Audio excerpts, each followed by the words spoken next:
La segunda meditación en la lectura bíblica de hoy, de Por amor a Dios, volumen 2, dice Donald Carson así. Los primeros pasos hacia el retorno de Israel del exilio y la reconstrucción del templo en Esdras 1 son muy interesantes. Una persona sin demasiado conocimiento de historia puede pensar que Israel fue el único grupo nacional liberado del cautiverio del exilio, algo que históricamente no es cierto. Cuando los persas dominaron a los babilonios, que habían enviado a Judá al exilio, el rey Ciro de Persia cambió la política que estos pusieron en práctica.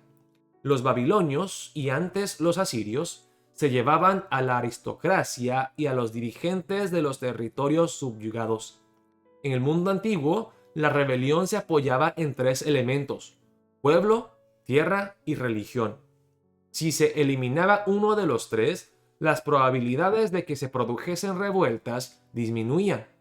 Los imperios se aseguraban la paz deportando a todos los líderes de cada rama de una cultura a un nuevo territorio alejado de su propia tierra, separado así pueblo y tierra.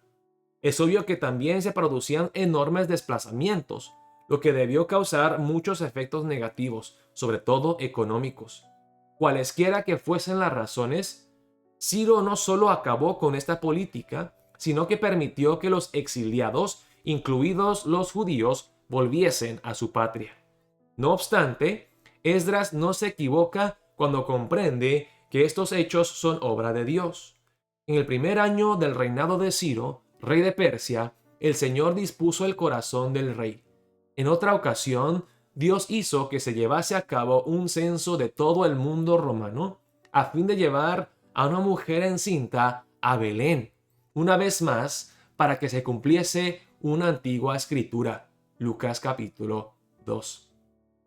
En este caso, según Esdras, la profecía es la de Jeremías, Esdras 1:1, haciendo referencia probablemente a Jeremías 25, versículos 11 al 12, capítulo 29, versículos 10 al 14 y versículo 51.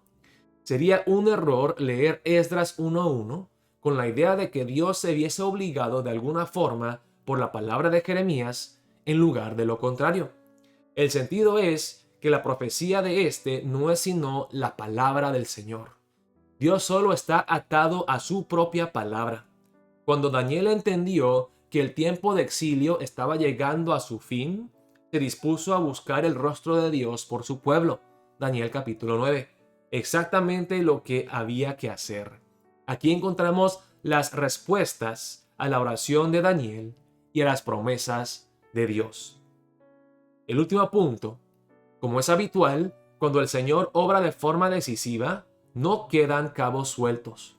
Por una parte, conmueve al rey Ciro a que haga su proclamación.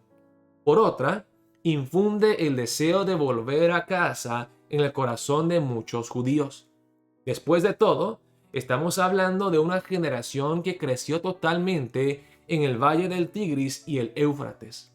Sería como pedir a la segunda o tercera generación de inmigrantes en un país que volviese a casa, a la tierra de sus padres o abuelos. Sin embargo, el pueblo de Dios está dispuesto a hacerlo por el poder de su Señor. Hermanos, leamos la palabra, escuchemos la palabra antes de escuchar la meditación de cada día. Y les prometo que será enriquecedor, conoceremos más de Dios y de su palabra. Y que al alimentarnos de su palabra cada mañana, podremos vivir una vida que le agrada a Dios, meditando en esas verdades en cada momento de nuestros días. Dios los bendiga, hermanos. Y nos vemos mañana con el devocional Tiempo con Dios es vida viva y con estos videos breves en el libro Por amor a Dios por Donald Carson.